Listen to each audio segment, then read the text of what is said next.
Do you want to know how you can remove the watermark from v.io? If yes, then you've come to the right place. Hello and welcome to Tech AI. It's your host back again with yet another interesting tutorial video. In this video, I'm going to teach you how you can remove the watermarks from your video in v.io. Go ahead and open v.io on your browser, log into your account, create a new project, or you can just click on any of the recent videos you have edited. Now, to remove the watermark, go ahead and edit your video, click done, which is on the top right hand side, and you can see the watermark over here. To remove the watermark, you must make sure that your account is a pro version.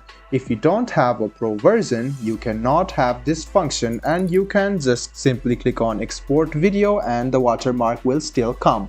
So in order for you to remove the watermark, all you need to do is go ahead and edit the video, click done, and you can see remove watermark. If you have a pro version, click remove watermark and then your watermark will be removed and this video will be coming without the watermark. I hope this video about how you can remove watermark on your v.io was helpful for you.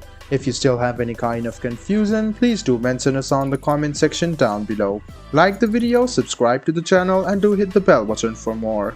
Hope to see you in the next video as well. Until then, goodbye, take care and make sure you enjoy.